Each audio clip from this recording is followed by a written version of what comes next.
नमस्कार, म शिवराज बस्नेत। आदरणीय दर्शकवृन्द, यहाँलाई कार्यक्रम जनतासँग प्रतिनिधिमा स्वागत छ। कार्यक्रम जनतासँग प्रतिनिधि टेलिभिजन एसटिएन टिभीको आफ्नै प्रस्तुति हो। यो कार्यक्रममा हामीले विभिन्न क्षेत्रका प्रतिनिधिहरूसँग कुराकानी गर्ने गर्छौँ। यही क्रममा आज हामीले राष्ट्रिय सभाका सदस्य माननीय उदय बोहरासँग कुराकानी गर्दैछौँ। सबैभन्दा पहिले उहाँलाई कार्यक्रममा स्वागत गरौँ। यसलाई स्वागत छ कार्यक्रममा। धन्यवाद। सन्चै हुनुहुन्छ? एकदम सन्चै छु। आजभोलि केमा व्यस्त हुनुहुन्छ? अब आजभोलि अब चुनाव आएको छ।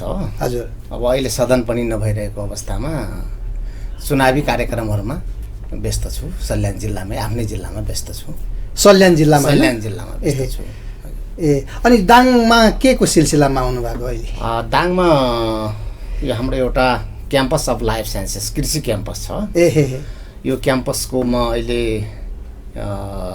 सञ्चालक समितिको सदस्य हो। सदस्य कि अध्यक्ष? अध्यक्ष। योभन्दा पहिला अध्यक्ष थिएँ। अहिले म यो राष्ट्रिय सभामा निर्वाचित भइसकेपछि अध्यक्ष एकजना साथीहरूको मिन बस्नेत भन्ने हुनुहुन्छ। म पेसाले इन्जिनियर हो र म अहिले बोर्डको मेम्बर मात्रै, सदस्य मात्रै। र त्यही सिलसिलामा अहिले दाङमा हुनुहुन्छ? त्यही सिलसिलामा अहिले दाङमा छु।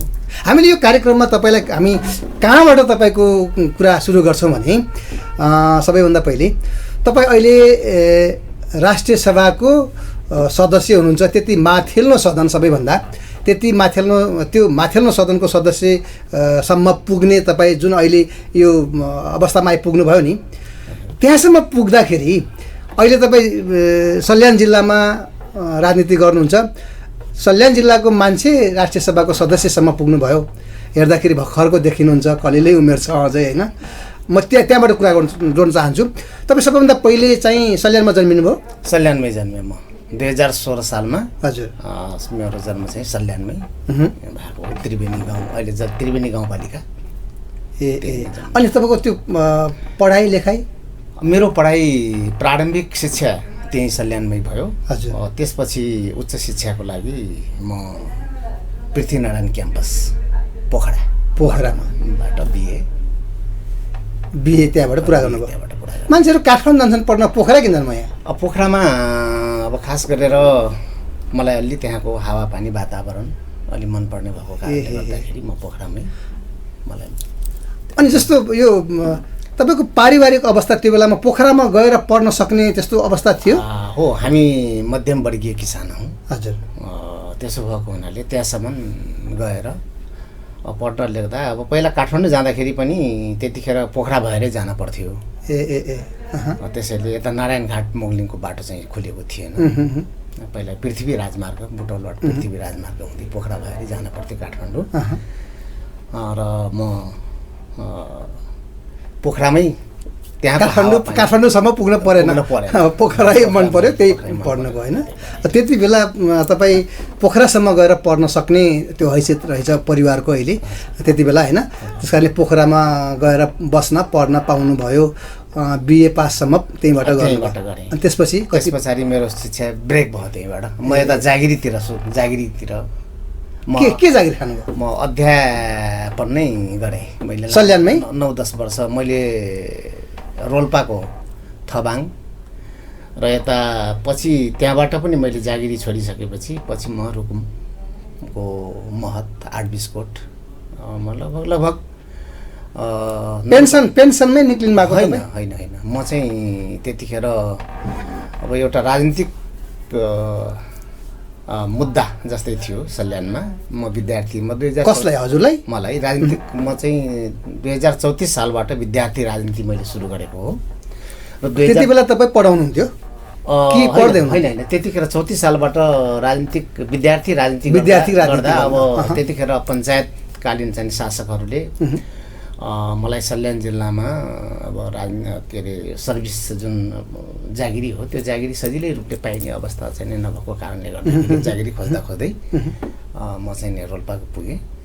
र रोल्पामा पनि एउटा ठुलो थबाङमा चाहिँ पञ्चायतमा त्यतिखेर चाहिँ त्यो अलि कम्युनिस्टको गढ मानिने रहेछ थबाङ।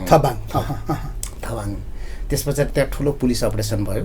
म त्यहाँको थाई जागिरी माविको थाई जागिरी मैले बाटोमा आउँदै लमहीबाट रजिस्ट्री गरेर मैले मेरो राजीनामा शिक्षा अनि तपाईँ त्यो पढाउँदै गरेको अध्यापन गर्दै गरेको मान्छे थबाङमा अपरेसन भयो प्रहरीको जति बेला पञ्चायतको शासन थियो भन्ने कुरा गर्नु पञ्चायत होइन व्यवस्था थियो अनि त्यहाँबाट तपाईँ राजीनामा दिनुपर्ने अवस्था किन के भयो के खास कुरा के थियो अब समस्या भनेकै त्यही राजनीतिक कारण नै थियो त्यति बेला राजनीति पनि गर्नुहुन्थ्यो पढाउनुहुन्थ्यो अनि यो राजनीति गर्ने मान्छे हो भनेर नै तपाईँहरूलाई त्यस्तो अप्ठ्यारो पर्यो त्यहाँका मान्छेहरू धेरै मान्छेहरूलाई चाहिँ गाउँ घेरा हालेर चाहिँ पुलिसहरूले चाहिँ अब पक्रेर ल्यायो मलाई अलिअलि सङ्केत चाहिँ पहिल्यै पाएको हुनाले केही शिक्षकहरूले दुःख पनि पाउनुभयो त्यहाँ म त्यहाँबाट चाहिँ निक्लेँ 2-3 दिन अगाडि नै त्यहाँबाट निक्लेर म चाहिँ हिँडेँ र पछि मैले राजीनामा दिएँ किनभनेदेखिलाई मेरो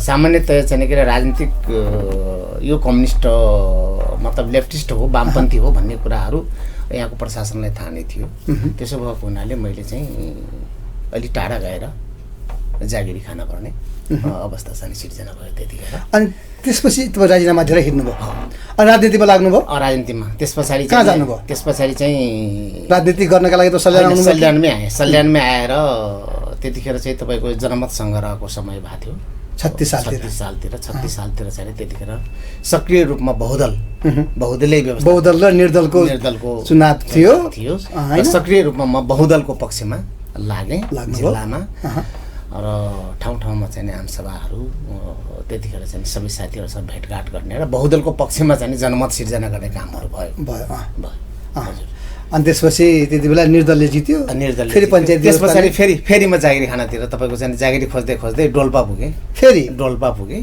र डोल्पामा एउटा प्रोजेक्टमा जागिरी खाएँ प्रोजेक्ट चाहिँ 6 महिने मात्रै थियो त्यो घरेटो बाटो त्यसपछि फेरि यता घरतिर फर्किँदा 8-20 करोडमै जागिरी पाइयो किनभनेदेखिलाई त्यतिखेर पढे लेखेका मान्छेहरू अलिक कम हुन्थे अझ विशेष गरी पहाडतिर त साह्रै कम हुन्थे दाङबाट पनि धेरै थुप्रो मान्छेहरू टिचिङ गर्न गएको हामी धेरै अन्डर एसएलसी त्यतिखेर म आर्टिफिसमा हुने बेला यहाँका 2-3 जना साथीहरू उहाँको एकजना दुर्गा एकजना अर्को के भन्ने साथी हो उहाँको नाम बिर्सेँ मैले उहाँहरू अन्डर एसएलसी गरेर चाहिँ त्यतिखेर त्यहाँ जानुभएको थियो अनि जागिरी खान सुरु गर्नु 6 महिनाको जागिरी होइन मैले त त्यहाँ अस्थायी जागिरी त अलि लामै खाएँ 8-20 खाएँ 8-20बाट त्यस पछाडि सरुवा भएर यता थबाङ महत गैरिजर हाई स्कुल छ त्यहाँ त्यो हाई स्कुलमा होइन जब तपाईँ त्यो प्रोजेक्टमा काम गर्न गरिसकेपछि यता घर फर्किने बेलामा बाटोमै जागिरी फेला पर्यो अनि त्यस पछाडि तपाईँको 8-20 कोटको चाहिँ हाई स्कुलमा म फेरि तपाईँ जोइन हुनुभयो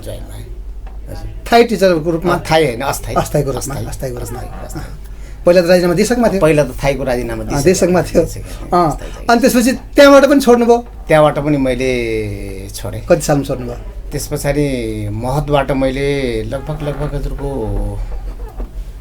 ठ्याक्कै चाहिँ त्यो साल बिर्स्यो मैले त्यतिखेर छोडेर अनि फेरि त्यस पछाडि राजनीतिमा लाग्नुभयो त्यस पछाडि हजुर राजनीतिमा लागेर पञ्चायत कालमै एकचोटि चाहिँ पञ्चायती व्यवस्थाभित्रै गएर अब वामपन्थीहरूले पनि तपाईँको यता खास गरेर चाहिँ तपाईँको प्रजातन्त्रवादी र वामपन्थीहरूले पनि त्यहाँभित्र चाहिँ तपाईँको छिर्नुपर्छ भन्ने खालको एक खालको चाहिँ पार्टीले सामान्यतया चाहिँ तपाईँको नीति ल्याएको थियो पछि त्यसलाई त परिवर्तन गर्यो र म चाहिँ खास गरेर भन्नुपर्दाखेरि म त्यतिखेर गाउँ पञ्चायतको प्रधान पञ्चकमा चाहिँ आफ्नो उम्मेदवारी अनि यतातिर तपाईँ त्यो कम्युनिस्टको राजनीति गरिराखेका मान्छे फेरि पञ्चायती व्यवस्थाको प्रधान पञ्चमा फेरि उम्मेदवारी दिने त्यहीभित्र गएर पञ्चायतीभित्र पसेर पञ्चायतको चाहिँ भण्डाफोड गरेर पञ्चायतको अन्त्य गर्नुपर्छ भन्ने एउटा भन्नका लागि त्यही पञ्चायती व्यवस्थामा प्रधान पञ्चको उम्मेदवार बने र त्यतिखेर चाहिँ मलाई बहालवाला कर्मचारी भनेर मैले त्यतिखेर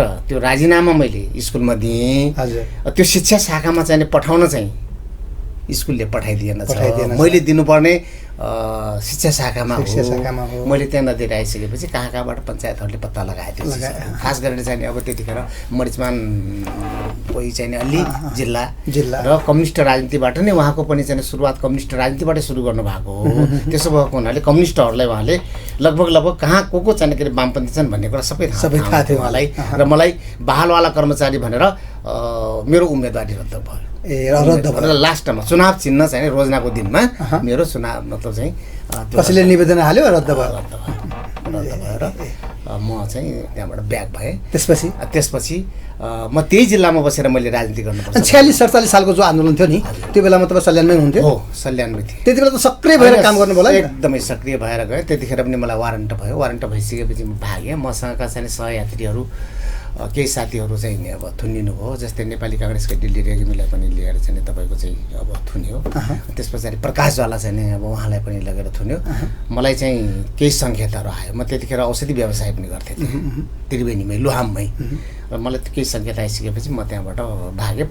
लगभग 1.5 महिना म भूमिगतै भएँ भनौँ न। हजुर। अनि पार्टीको तपाईँ नेकपा एमाले एकीकृत त्यति बेला नेपाल कम्युनिस्ट पार्टी एमालेमै हुनुहुन्थ्यो होइन? त्यतिखेर चाहिँ हामी कस्तो भयो भन्नुहुन्छ भनेदेखिलाई वाम मोर्चा भएर गयो। वाम मोर्चाको तर्फबाट चाहिँ हामी आन्दोलनमा चाहिँ गइयो। वाम मोर्चाकै तर्फबाट अब पछि नेकपा त्यतिखेर माले थियो। अब पछि गएर चाहिँ प्रकाश ज्वाला म नै सल्यान जिल्लाको कम्युनिस्ट आन्दोलनलाई हामी दुईजनाबाट सुरु गरेका हौँ सल्यान जिल्लामा। र त्यतिखेर अब लगभग चाहिँ नेपाली कङ्ग्रेस एक छत्रै थियो। त्यहाँका अलि पुराना नेताहरू हुनुहुन्थ्यो, दिल्ली रेग्मी, त्यस पछाडि छवि देवकोटाहरू होइन हुनुहुन्थ्यो, अब ध्रुवराजपुरीहरू त्यति साथीहरू हुनुहुन्थ्यो।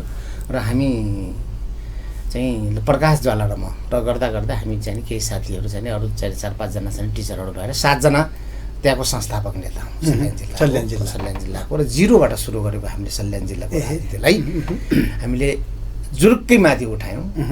र पछि पार्टी चाहिँ तपाईँको 9औं महाधिवेशनमा नेकपा एमाले फुटिसकेपछिको अवस्थामा पनि सल्यान जिल्लाबाट फुटेको पार्टीबाट मैले जिल्ला विकास समितिको सभापति मालेबाट जितेँ। प्रकाश ज्वाला चाहिँ एमाले हुनुहुन्थ्यो र उहाँले संसद जित्नुभयो। सल्यान एक नम्बर सांसद जित्नुभयो होइन। अब त्यो अवस्थामा हामीले पार्टीलाई सुदृढ गरेर ल्याएको। त्यसपछि अहिले त तपाईँ राष्ट्रिय सभाको सदस्य हुनुहुन्छ। त्यहाँसम्म पुग्ने जो हैसियत कसरी बनाउनु भयो तपाईँले?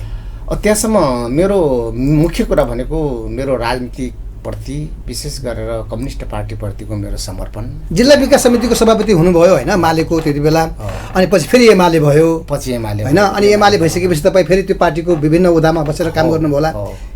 के हुनुभयो पछि? म त्यतिखेर अञ्चल कमिटीको सदस्य थिएँ र त्योभन्दा पहिला म मालेको पार्टी सचिवै हो त्यहाँको। र त्यसपछि चाहिँ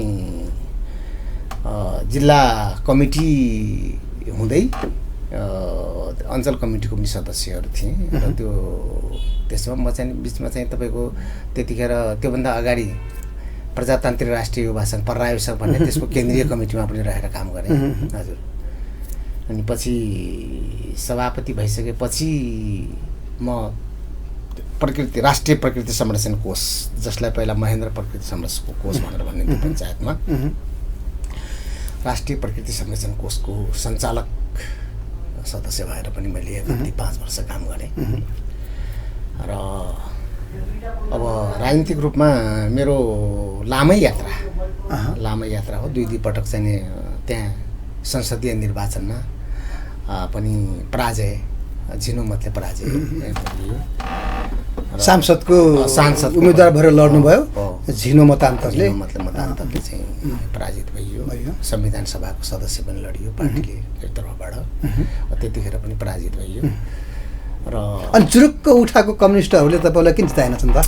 अनि त्यतिखेर समस्या के भयो भनेदेखिलाई माओवादी जुन जनयुद्ध सुरु भयो, पछिल्लो अवस्थामा चाहिँ माओवादीको सशक्त चाहिँ तपाईँको जुन एउटा सङ्गठन थियो, त्यो अब एउटा एक किसिमको हुम नै थियो। त्यसो भएको हुनाले त्यो एउटा हावाहुरीमा म पनि परेँ। अब अहिले राष्ट्रिय सभाको सदस्य तपाईँ हुनुभयो, तपाईँ के गर्दा गर्दै पार्टीको कुन अवस्थामा हुनुहुन्छ अहिले, कुन अवस्थामा हुँदाहुँदै राष्ट्रिय सभाको सदस्य बन्ने तपाईँ अवसर पाउनुभयो? अब यो चाहिँ कसो भयो भन्नुहुन्छ भनेदेखिलाई अब अहिले तपाईँहरूलाई थाहा छ नेकपा एमालेबाट नेकपा एकीकृत समाजवादीको पार्टी चाहिँ एउटा पुनर्गठन भएको छ। र यसका धेरै कारण नेकपा यस भन्ने छ नि, नेकपा समाजवादी छोटकरीमा नेकपा यस। म त्यसको केन्द्रीय कमिटीको सदस्य पनि हो। केन्द्रीय कमिटीको सदस्य पनि हो। म सल्यान जिल्लाको पार्टी इन्चार्ज पनि हो र म केही समयसम्म त्यहाँको अध्यक्ष पनि भएर काम गरेँ। पार्टीको अध्यक्ष भएर पनि काम गरेँ र अब अहिले कर्णाली प्रदेशबाट जुन राष्ट्रिय सभाको 3वटा सिट खाली थियो, त्यो 3वटा सिट खाली मध्येमा चाहिँ हाम्रो पार्टीको पनि एउटा खाली भयो। खाली भइसकेको अवस्थामा र गठबन्धन दलको तर्फबाट मेरो समाजवादी एकीकृत समाजवादीको तर्फबाट मेरो उम्मेदवारी रह्यो। यहाँलाई त राम्रो भएछ त।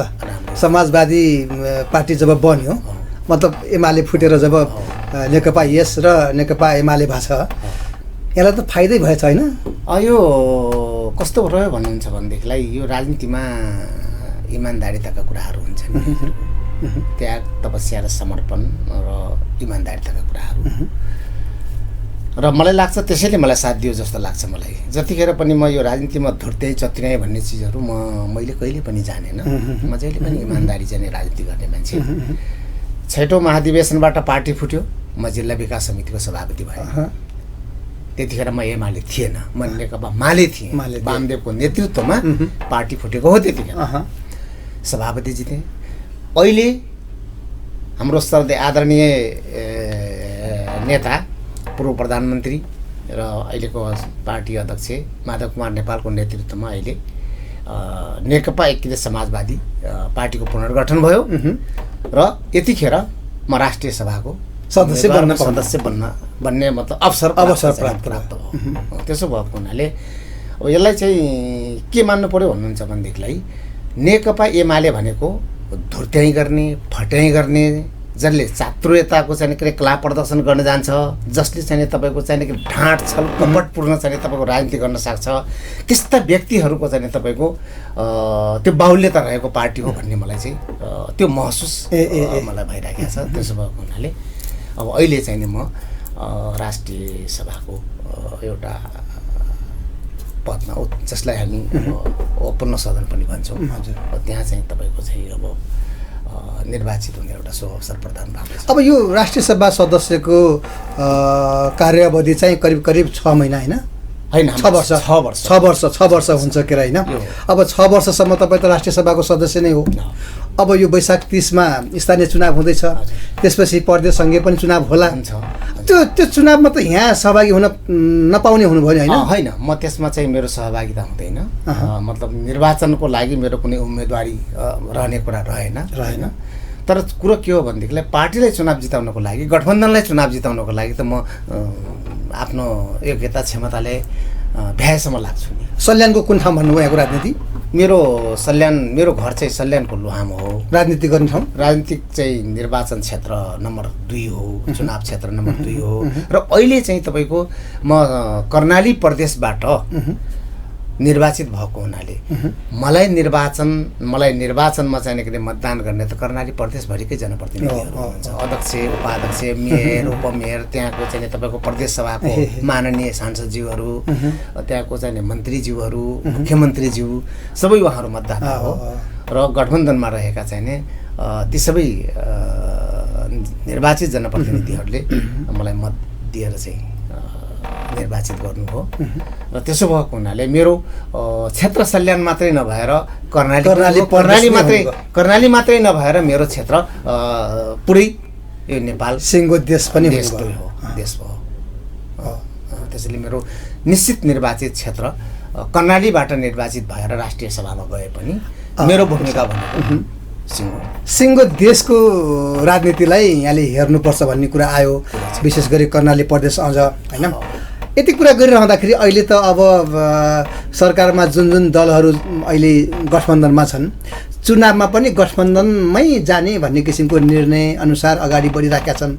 तथापि कतिपय ठाउँहरूमा स्थानीय स्तरमै यो गठबन्धनबाट हामी जान हुन्न भन्ने कुरा पनि उठ्या छ। अब केन्द्रैकै ती ठुला नेताहरू भन्नेहरूले पनि कहिले कोहीसँग पनि बार्गेनिङ गरिराखेको होइन? हामी एक्लै पनि लड्न सक्छौँ यदि हामीलाई भने जस्तो हामीले सिट सङ्ख्या पाएनौँ भन्ने खालका कुराहरू हामी सुन्ने गर्छौँ होइन? यहाँ त अब यति माथि पुगिसकेको मान्छे कसरी हेर्नुहुन्छ यो कुरालाई? गठबन्धनका विषयमा के भन्नुहुन्छ यहाँले? अब यो गठबन्धन चाहिँ एउटा राष्ट्रिय लेभलमा आवश्यकताको महसुस गरेर नै खास गरेर 5 दलीय राजनीतिक गठबन्धन भयो। हजुर। र जसको कारणले अहिले सम्माननीय प्रधानमन्त्री शेरबहादुर देउवा प्रधानमन्त्री हुनुहुन्छ नेपाली काङ्ग्रेसको तर्फबाट, र यसलाई एउटा महसुस गरेर नै राष्ट्रिय स्तरको जुन एउटा गठबन्धन तयार भएको छ। मलाई के लाग्छ भनेदेखिलाई अब आफ्ना भनाइहरू आउँछन्, त्यो स्वाभाविकै छ। अब तल्लो लेभलबाट चाहिँ नि अब माओवादीका पनि आफ्ना तरिकाका चाहिँ के अरे अब महत्त्वाकांक्षी त छन् नै सबैका। त्यसैले चाहिँ के छ भनेदेखि अवसर सबैलाई चाहिएको छ। त्यही त अवसरको खोजीमा सबै साथीहरू हुनुहुन्छ, त्यो अस्वाभाविक पनि होइन, स्वाभाविक पनि हो। तर पनि कुरा के हो भन्नुहुन्छ भनेदेखिलाई एउटा पार्टीप्रति समर्पण र समर्पित चाहिँ कार्यकर्ता नेताले जुन पार्टीले निर्णय गर्छ त्यसलाई शिरोधार्य गर्न बाहेक अर्को कुरा केही पनि हुँदैन। र खास गरेर भन्नुपर्दाखेरि 11-12 गतेसम्म यो वैशाखको 11-12 गते उम्मेदवारी दर्ताको कुराहरू छ। त्यतिखेरसम्म चाहिँ विभिन्न चाहिँ कुनबाट चाहिँ के अरे कुराहरू आउलान्, आइराखेका पनि छन्।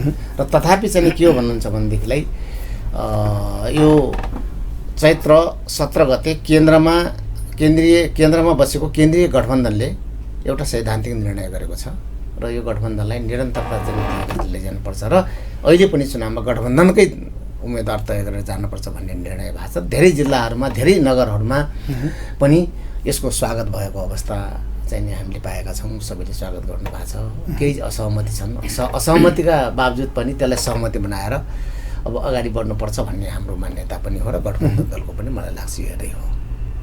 सजिलो छ गठबन्धन अगाडि सँगसँगै बढेर चुनावमा जाने र जित्ने त्यस्तो सम्भावना सजिलो छ होइन? कस्तो छ? अब गठबन्धन गराएर लग्न असजिलो त पक्कै पनि छ होइन, असजिलो पनि पक्कै पनि छ। किनभने आफ्नै पार्टीभित्र चाहिँ विभिन्न खालका महत्त्वाकांक्षीहरू धेरै नेताहरू हुनुहुन्छ, सबै पार्टीभित्र नेताहरू हुनुहुन्छ, सबैलाई अवसर चाहिएको छ, सबैको लगानी छ, सबैको मेहनत छ, सबैको त्याग छ, सबैको तपस्या छ, सबैको समर्पण छ, स्वाभाविक छ। तर पनि के हो भन्नुहुन्छ भनेदेखिलाई अब पार्टीले एउटा निर्णय, एउटा मापदण्ड बनाएर निर्णय गरिसकेपछि त त्यो निर्णयलाई कार्यान्वयन गरेर जानु नै असल कार्यकर्ता, असल नेता र असल तपाईँको पार्टीका चाहिँ तपाईँको जिम्मेवार नेताहरूको चाहिँ के अरे कर्तव्य हुन्छ भन्ने मलाई लाग्छ। र त्यो सबैले चाहिँ मानेर जानुहुन्छ। यदाकदा चाहिँ तपाईँको कसैले नमान्ने खालको अवस्था पनि आउन सक्छ। तर त्यतिखेर के हो भन्नुहुन्छ भनेदेखिलाई पार्टी भनेको पार्टी नै हो।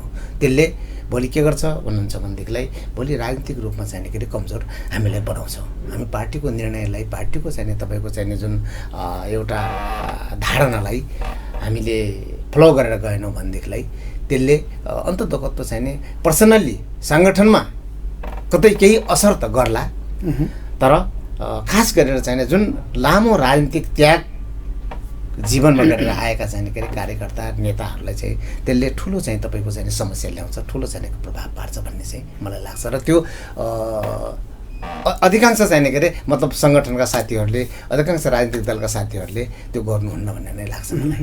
यो नेकपा समाजवादी, एकीकृत समाजवादी पार्टी त नयाँ पार्टी हो होइन? अब अहिले स्थानीय चुनाव हुँदैछ, त्यसपछि अब प्रदेशको र सङ्घीय होला। अब यो एकीकृत समाजवादी पार्टी त राष्ट्रिय पार्टी नै अहिले बन्ने बेला भएको छ, किनभने अहिले राष्ट्रिय पार्टी त होइन, यो राष्ट्रिय पार्टी हो। राष्ट्रिय पार्टी हो। राष्ट्रिय पार्टी हो। निर्वाचन आयोगमा यो राष्ट्रिय पार्टीको रूपमा दर्ता भएको छ र यसले राष्ट्रिय पार्टीको मान्यता प्राप्त गरेको छ।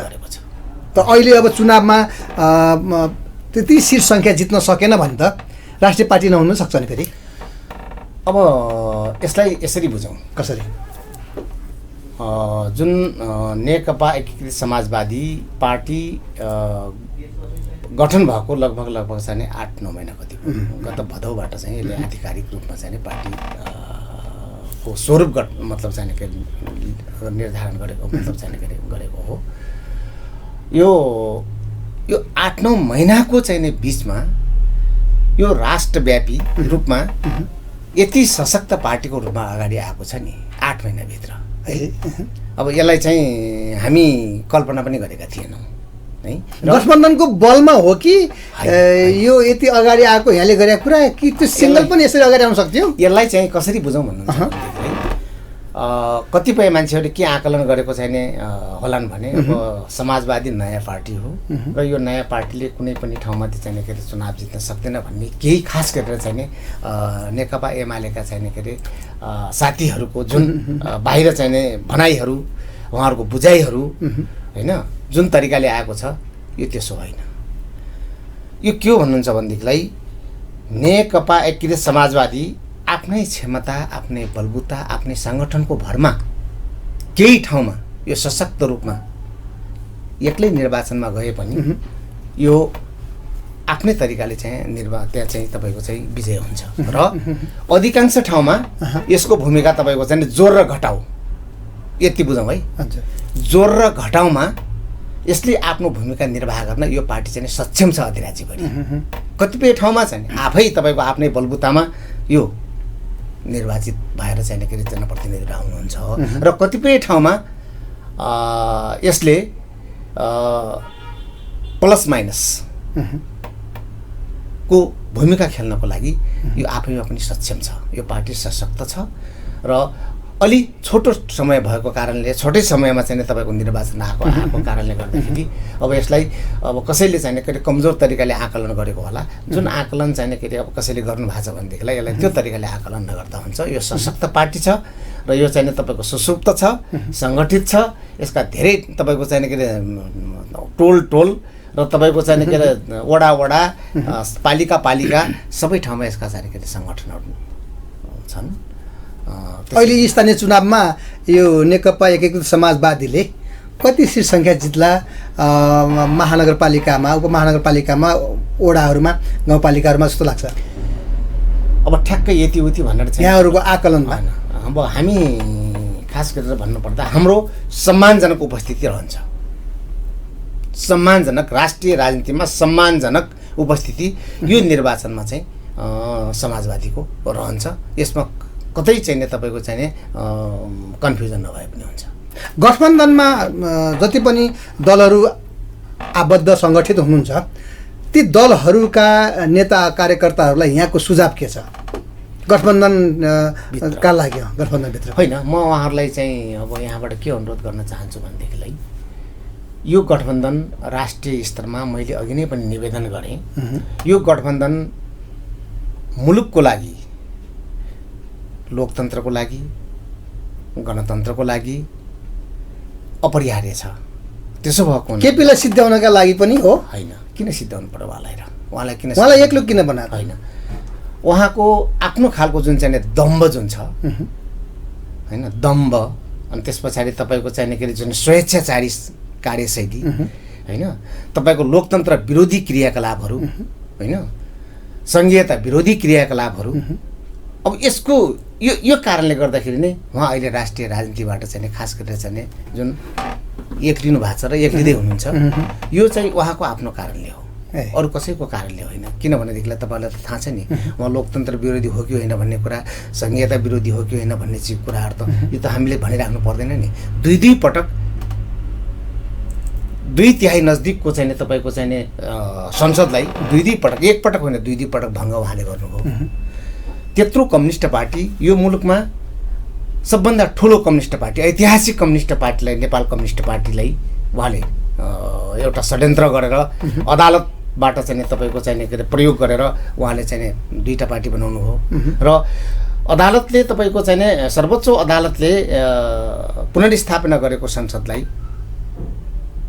अहिले उहाँ चल्न दिइराख्नु भएको छैन। राष्ट्रिय सभा ठप्प छ, प्रतिनिधि सभा ठप्प छ, विभिन्न विधेयकहरू तपाईँको चाहिने के अरे 57वटा विधेयकहरू चाहिँ तपाईँको राष्ट्रिय सभामा गएर अड्डेका छन्, प्रतिनिधि सभामा त्यस्तै छन्।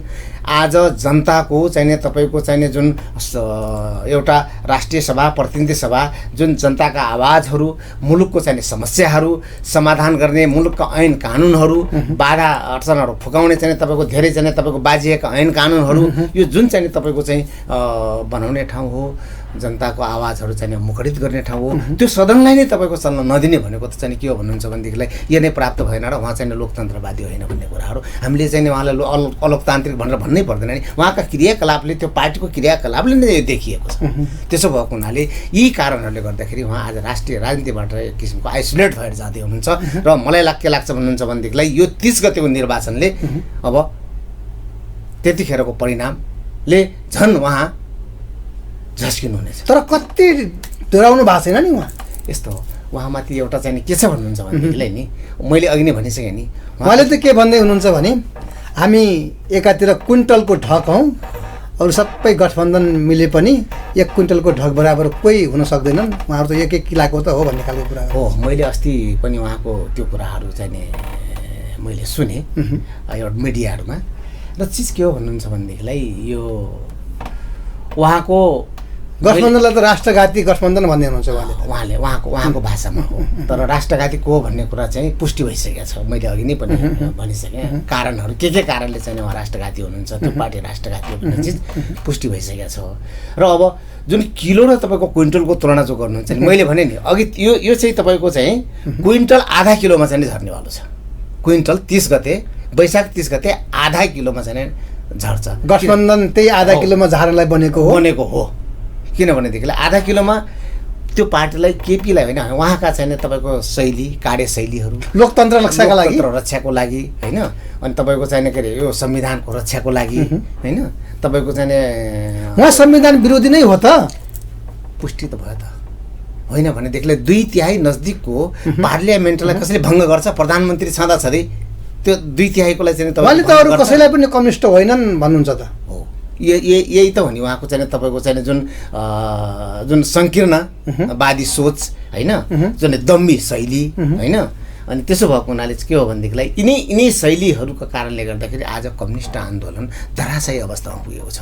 हामी त धेरै लामो समयसम्म यो कम्युनिस्ट पार्टीमा लागेका हौँ नि त होइन, हामीभन्दा अलि धेरै अगाडि उहाँहरूले चाहिँ लाग्नुभयो, त्यो स्वाभाविकै कुरा हो, हामी मान्छौँ सम्मान गर्छौँ। तर चाहिँ के हो भन्नुहुन्छ भनेदेखिलाई आज कम्युनिस्ट आन्दोलनलाई रक्षात्मक अवस्थामा चाहिँ के अरे पुगाउनेमा यो केपी ओली र उहाँको चाहिँ के अरे भजन मण्डलीहरूको ठुलो हात छ। र त्यही कम्युनिस्ट आन्दोलनलाई बचाउनको लागि यो पार्टी नेकपा एकीकृत समाजवादी जुन हो यो एउटा त्यो कम्युनिस्ट आन्दोलनलाई बचाउनको लागि चाहिँ यो पार्टी पुनर्गठन भएको यसमा चाहिँ यहाँको यो राजनीतिक कुरा त भयो होइन।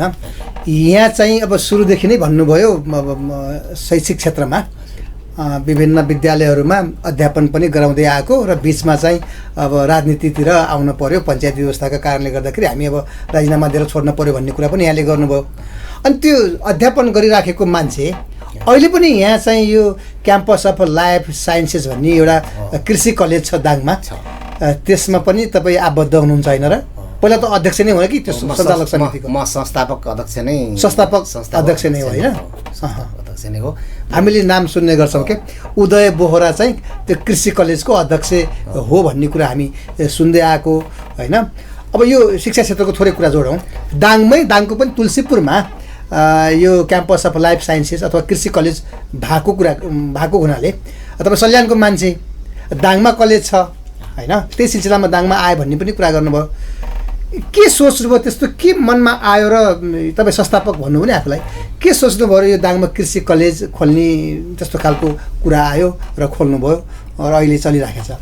यसलाई खास गरेर भन्नुपर्दाखेरि यो म प्राविधिक आफू प्राविधिक मेरो आफ्नो प्राविधिक विषय नभए पनि प्राविधिक विषयको तपाईँको अध्ययन अध्यापनहरू गराउन जरुरी छ भन्ने एउटा मेरो आफ्नै खालको चाहिँ एउटा मूल्य र मान्यता थियो। र म जतिखेर सल्यान जिल्लामा जिल्ला विकास समितिको सभापति थिएँ त्यतिखेर मैले धेरै त्यहाँका साथीहरूलाई धेरै विद्यालयका चाहिँ तपाईँको जुन हाई स्कुलहरू छन् उहाँहरूलाई चाहिँ मैले केही अनुदान म यहाँबाट उपलब्ध गराउँछु, तपाईँहरू कृषि विषयहरू चाहिँ सुरु गर्नुहोस् भन्ने मैले अनुरोध पनि गरेँ। मलाई के लाग्थ्यो भन्नुहुन्छ भनेदेखिलाई साँच्चीकै भन्नुपर्दाखेरि हाम्रो मुलुक हामी कृषि प्रधान देश भनेर चाहिँ चिनिन्छ, अहिलेसम्म पनि कृषि प्रधान देश भनेर हामी भन्छौँ र लगभग चाहिँ के अरे कृषिमा लगभग हामी चाहिँ 80-85% चाहिँ लगभग कृषिमै आधारित छ हाम्रो चाहिँ जनजीवन। र यो कृषि प्रधान देशमा हामी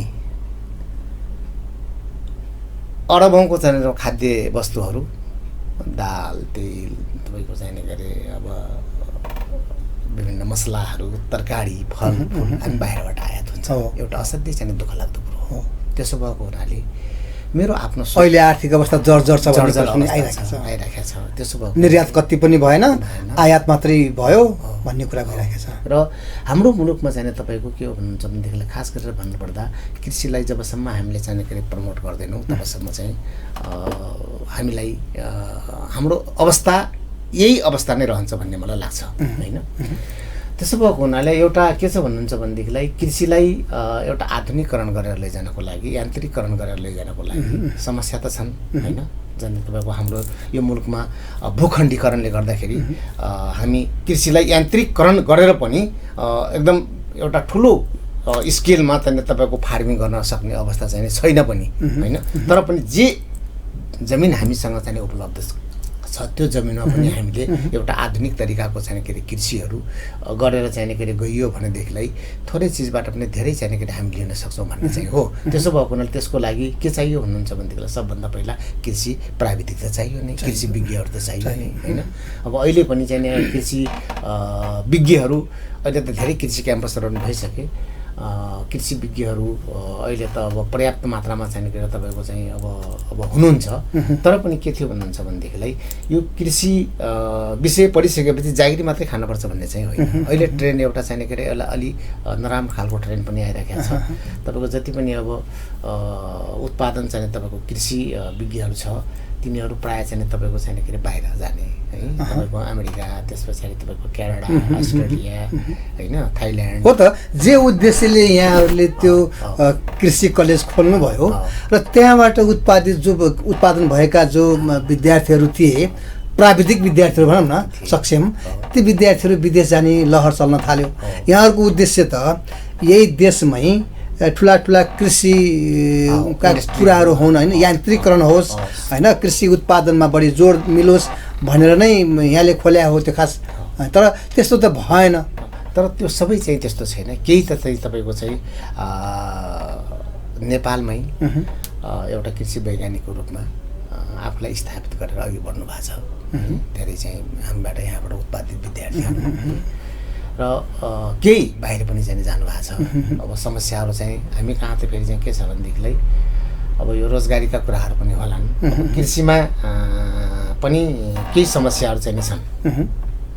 के छ भन्नुहुन्छ भनेदेखिलाई यहाँ त राज्यको माथिल्लो सदनको सदस्य, राष्ट्रिय सभाको सदस्य पनि हो, राजनीतिक हिसाबले त्यति माथि ओहदामा पुगेको मान्छे पनि, र सानो सानो किसानहरूले खेतीपाती गर्ने ती कृषकहरूलाई नयाँ बाटोमा आधुनिकीकरण सँगसँगै यान्त्रिक कुराहरू सँगसँगै जोड दिएर त्यस्ता प्राविधिक विद्यार्थीहरू उत्पादन गरिरहेको शैक्षिक संस्थामा लागेको मान्छे, त्यो राष्ट्रिय सभाको एउटा सदस्य, अनि यहाँ साना किसानहरूलाई समेत माथि उठाउने एउटा भनेर कृषि एउटा प्राविधिक कलेज खोलेको मान्छे। अनि त्यसलाई जोड्दाखेरि जस्तो यहाँले भने जस्तै तपाईँको कलेजबाट उत्पादन भएका विद्यार्थीहरू ती सानो सानो किसानको घर घरमा पुगे त त्यहाँ लसुन प्याज गर्ने किसानहरूको उत्पादनमा वृद्धि भयो त त्यसलाई कसरी जोड्नुहुन्छ, कसरी हेर्नुहुन्छ?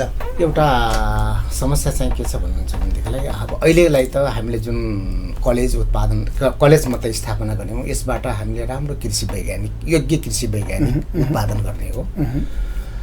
र त्यसमा क्याम्पस अफ लाइफ साइन्सेसको एउटा थोरै भए पनि के छ भनेदेखिलाई यो मुलुकको कृषि वैज्ञानिकहरू उत्पादन गर्नको लागि उसको पनि आफ्नो चाहिँ भूमिका चाहिँ छ। तर समग्र रूपमा चाहिँ कृषिमा एउटा ठुलो समस्या चाहिँ के देख्छु भन्नुहुन्छ भनेदेखिलाई राज्य लेभलमा तपाईँले भने जस्तै एउटा राज्यकै लेभलबाट केही समस्याहरू छन् होइन। पहिलो कुरो त के छ भन्नुहुन्छ भनेदेखिलाई कृषि मन्त्रालय एकातिर छ, कृषि विभाग अर्कोतिर छ, त्यस पछाडि तपाईँको जसलाई हामी नार्क भन्छौँ, कृषि अनुसन्धान केन्द्र भन्ने अर्कोतिर छ। यो तिनवटा चिज तिनतिर फर्किया छ। एकले अर्कोलाई समन्वय छैन, एक आपसमा समन्वय एउटा नाम मात्रको समन्वय छ, नाम मात्रको समन्वय छ। त्यसो भएको हुनाले मलाई के लाग्छ भन्नुहुन्छ भनेदेखिलाई यो सबै चिजलाई जस्तै इन्डियामा आइसिआरसी के भनेर चाहिँ के भन्छ के मलाई त्यस्तै लाग्छ। म त अलि कन्फ्युजन भएँ। अब खास गरेर तपाईँको कृषि मन्त्रालयले जुन कृषि विभाग र चाहिँ तपाईँको चाहिँ जुन कृषि अनुसन्धान चाहिँ तपाईँको चाहिँ केन्द्र हो, यो बिचमा चाहिँ तालमेल छैन र यसको तालमेल चाहिँ समन्वय गराएर चाहिँ लग्नको लागि कृषि मन्त्रालयको अहम भूमिका हुनु पर्थ्यो, त्यो चाहिँ देखिएको छैन। त्यसो भएको हुनाले यसलाई अलि कृषि मन्त्रालयले कसरी चाहिँ समन्वय गरेर लैजाने भन्ने कुराहरूमा तालमेल चाहिँ त्यहाँ देखिएको छ। यहाँहरूले त सुझाव सल्लाह दिनु पर्यो। अब चाहिँ के अरे हाम्रो सुझाव सल्लाह चाहिँ के अरे रहन्छ, आफ्नो तर्फबाट सुझाव सल्लाहका कुराहरू होलान्, केही समस्याहरू छन्। कस्तो भएपछि सजिलो हुन्थ्यो, राम्रो हुन्थ्यो त? अब मन्त्रालयकै मातहतमा कृषि विभाग अथवा चाहिँ तपाईँको जुन कृषि अनुसन्धान जुन छ नि मन्त्रालयकै चाहिँ मातहतमा चाहिँ तपाईँको चाहिँ राखेर दुईटैलाई कोअर्डिनेसन गरेर लैजाने काम चाहिँ तपाईँको मन्त्रालयले गर्नुपर्छ होइन। किनभनेदेखिलाई कृषि विभागको पनि हामी कहाँ आवश्यकता छ र कृषि अनुसन्धान केन्द्रको पनि जाने आवश्यकता छ होइन। त्यसो भएको हुनाले यो दुईटाको तारतम्य मिलाएर चाहिँ के अरे मन्त्रालयले जानुपर्छ भन्ने कुरा एउटा। अर्को चिज हामी कहाँ जुन चाहिँ तपाईँको कृषि मन्त्रालयले नगरे पनि होइन, फेरि चाहिँ विभिन्न खालका चाहिँ ग्रान्टहरू चाहिँ आइरहेका छन् कृषकहरूलाई चाहिँ तपाईँको विभिन्न खालका सहुलियत चाहिँ तपाईँको ऋण उपलब्ध भएको छ, मल उपलब्ध समयमा हुन सकेका छैन, एउटा समस्या त्यहाँनिर छ। तर पनि के छ भन्नुहुन्छ भनेदेखिलाई अब यो कतिपय चिजहरू जुन कृषि बाट आउनुपर्ने चाहिँ तपाईँको जुन अनुदान हो होइन, कृषकहरूले त्यो खास लक्षित वर्गमा नपुगिरहेको अवस्था एउटा।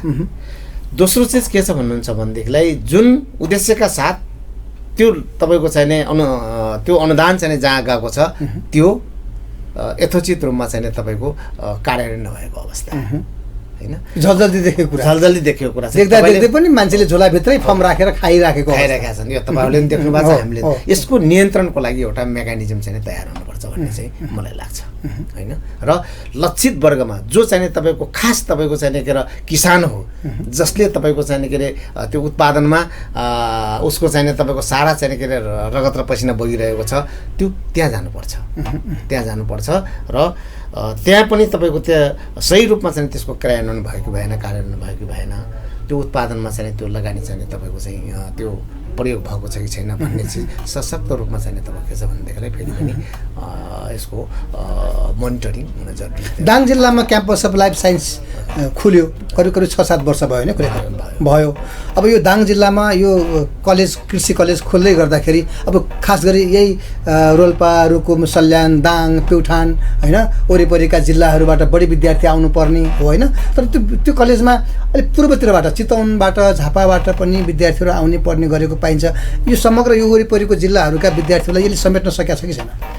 अब यसमा के छ भन्नु, के छ खासलाई यो क्याम्पस अफ लाइफ साइन्सेस अथवा कृषि क्याम्पस जुन छ यो त्रिभुवन विश्वविद्यालयको स्वीकृति प्राप्त, त्यहाँबाट एफिलिएसन, यो ट्यु आबद्ध कलेज हो र यसमा आउने विद्यार्थीहरूको समग्रमा चाहिँ तपाईँको कृषि तथा पशु विज्ञान अध्ययन संस्थानले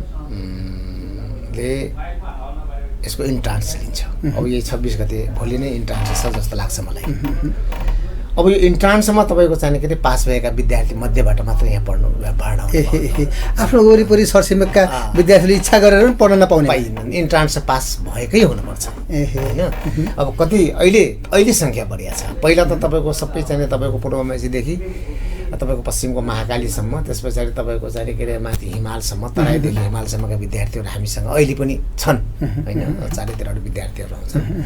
तर कुरो के छ भन्नुहुन्छ भनेदेखिलाई अब यो खास गरेर चाहिँ इन्ट्रान्ससम्म चाहिने के अरे जो पास हुन्छ त्यो विद्यार्थीले पढ्न पाउने हो। त्यो मध्येमा पनि चाहिने कतिपय चाहिँ तपाईँको सरकारी कलेजमै चाहिँ पर्छन्, कतिपय चाहिँ तपाईँको त्यहाँ नाम ननिस्केकाहरू प्राइभेट कलेजहरूमा आउने हो। हाम्रो प्राइभेट कलेज हो र यसमा चाहिँ तपाईँको के छ भनेदेखि हाम्रो 50 जना कोठा हो। 50 जनामा 45 जना हामी फुल फ्लेजमा चाहिँ हामी शिक्षा मन्त्रालयकोले नै विद्यार्थी पठाउँछ, 5 जना हामी चाहिँ फुल्ली स्कलरसिपमा पढाउँछौँ, 45 जना हाम्रो कोटा हो। र हामीले केही चिजहरू त्यो इन्ट्रान्स पास गरेका मध्येबाट हामीले दाङ जिल्लाको लागि पनि लगभग 5 जना कतिजनाको चाहिँ हामी कोटा छुट्याएका छौँ।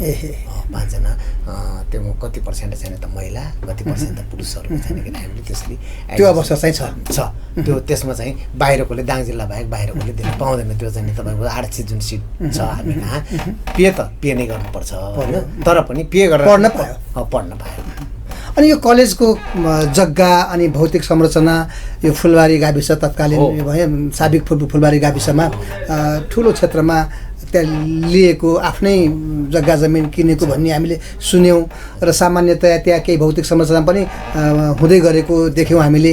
तर अहिलेसम्म 6-7 वर्ष बित्दा पनि कलेज चाहिँ यहीँ एउटा घरमा भाडा लिएर चलाइराखेको अवस्था छ।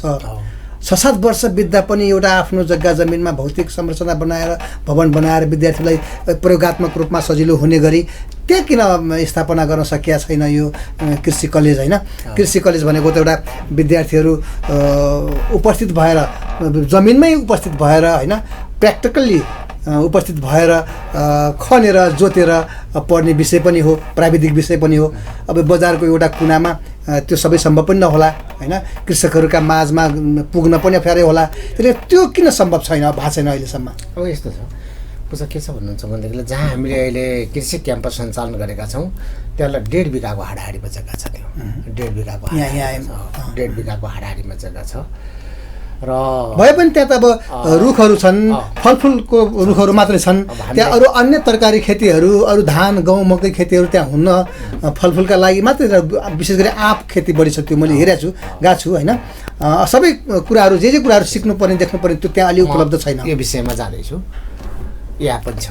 अब यहाँ चाहिँ अहिले अलि रुख ठुला भए र हाम्रो यहाँ मात्रै हुँदैन, हामीले के छ भन्नुहुन्छ भनेदेखिलाई खास गरेर हामीले प्र्याक्टिकलको लागि हाम्रा प्र्याक्टिकल 2 किसिमका हुन्छन्। एउटा इन्डोर प्र्याक्टिकल, एउटा आउटडोर प्र्याक्टिकल, एउटा फिल्ड प्र्याक्टिकल, एउटा चाहिँ कोठामा चाहिँ ल्याब प्र्याक्टिकल होइन। अब थ्योरी त भइहाल्यो होइन।